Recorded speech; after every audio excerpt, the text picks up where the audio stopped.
নাটোরে অসুস্থ এক শিশুর মাকে ডাইকা নিয়া ধর্ষণের অভিযোগের মতো যে ন্যাক্কারজনক ঘটনাটা ঘটছে, ভিডিওর প্রথমেই সেটার আমি তীব্র নিন্দা এবং প্রতিবাদ জানাই। এবং ধর্ষক যেই হোক, irrespective of colour, Creed, religion, অবশ্যই তাকে বিচারের আওতায় আনতে হবে।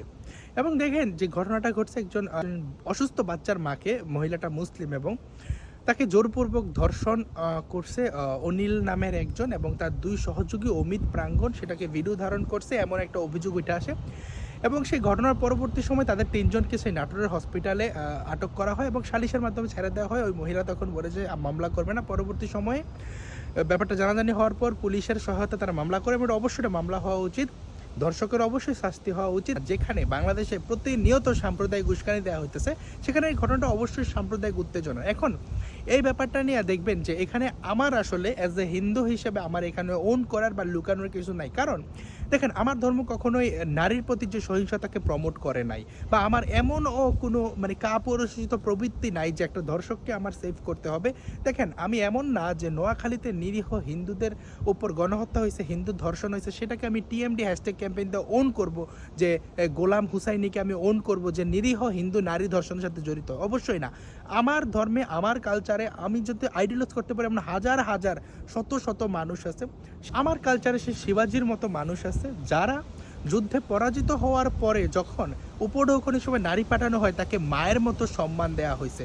আমি যেখানে নারী প্রতীককে মা হিসাবে পূজা করি, সেখানে একজন নারীর ধর্ষকরে, সে যেই ধর্মের যে জাতিরই হোক, তাকে ওন করা, তাকে বাঁচানো, তাকে সেফ দেওয়ার মতো একটু ঘৃণ্য কাজ আমি করবো না। বাট এখানে আমি জাস্ট দুইটা জিনিস বলবো, যে দেখবেন বাংলাদেশে এই যে দেখবেন আপনারা বলতেছে যে হিন্দুরা একটু সন্দেহ প্রকাশ করতেছে যে আসলে কি ওরা ধর্ষণ করছে কিনা, এই ব্যাপারটা আসলেই তদন্ত হওয়া উচিত এবং তদন্ত সকলের সামনে প্রকাশ হওয়া উচিত।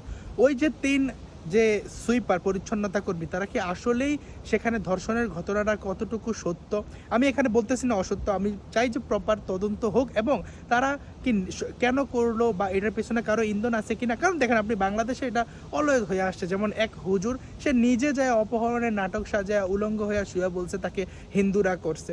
বাংলাদেশে তো এমন ঘটনাও ঘটছে যে নিজেরা ফেক আইডি দিয়ে খুইলা স্ট্যাটাস দিয়ে তারপর ধর্ম অবমাননার অভিযোগে হিন্দুদের পাড়া কি পাড়া জ্বালাই হয়েছে। সুতরাং আমি এই জন্য যে ব্যাপারটা প্রপার তদন্ত হোক, সেখানে ধর্ষণ হয়েছে, ধর্ষণের প্রমাণ আদি যেন সেখানে সবাই সম্পৃক্ত থাকবে, এই ব্যাপারটা যেন স্বচ্ছতা থাকে এবং তারা কারো ইন্ধনে করছে কি না সাম্প্রদায়িক উস্কানি দেওয়ার জন্য, সেই জিনিসটা দেখতে হবে।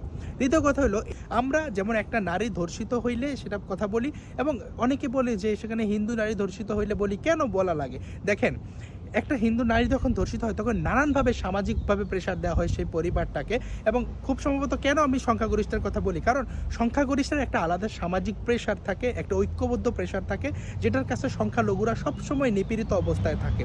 তো এই জন্য এই জিনিসটাকে বেশি হাইলাইটে আনা উচিত হয়। তো এই যে এখন একটা নারী ধর্ষিত হয়েছে, আমরা কি বলতেছি না কে লুকাইতেছে? তো ভাই দেখবেন, কিছু সিলেক্টিভ মানুষজন আছে, যখন ভোলার তজমুদ্দিনে এই যে গত কয়েক মাস আগে কীর্তন থেকে ফিরে আসা অবস্থায় একটা হিন্দু প্রতিবন্ধী নারীকে 3জন মুসলিম যুবক ধর্ষণ করে, তখন কিন্তু তারা কথা বলে নাই। আপনারা যারা এই ঘটনাটা নিয়ে হিন্দু ধর্মকে একিউজ করেন, আপনারা দেখাইতে পারবেন হিন্দু ধর্মীয় যে রিলিজিয়াস স্ক্রিপচারগুলো আছে বা কোনো মতবাদ আছে, কোনো সংস্কৃতি আছে, কোথায় শুধুমাত্র মুসলিম শব্দটা বা বলা হয়েছে যারা হিন্দু না তাদেরকে হত্যা করা, তাদের নারীদের ধর্ষণ করে, এমন কিছু বলা হয়েছে? তো আপনারা কেন সেখানে হিন্দু একজন কুলাঙ্গার কি করলো এটার দায় হিন্দুদেরকে দিতেছেন? স্বচ্ছ তদন্ত হোক, তদন্ত রিপোর্ট সবাইকে জানানো হোক, একদম প্রমাণিত হয়, সেক্ষেত্রে তাদের জন্য সর্বোচ্চ সাজা দেওয়া হয়। এবং প্রত্যেকটা ধর্ষণকাণ্ডের আমরা তীব্র নিন্দা জানাই, এবং দেশের হিন্দু, মুসলিম, বৌদ্ধ, খ্রিস্টান নির্বিশেষে সকল মানুষের প্রতি আমার আহ্বান, আপনারা জাস্ট এই যে যারা গোলা জলে মাছ শিকার করে, তাদেরকে আপনারা স্টেজ দিয়েন না। পৃথিবীর যে কোনো প্রান্তে যেই দর্শক হোক, আপনারা সবাই মিলে আওয়াজ তোলেন। ধন্যবাদ সবাইকে। ভিডিও ভালো লাগলে লাইক, কমেন্ট, শেয়ার করে পাশে থাকতে পারেন।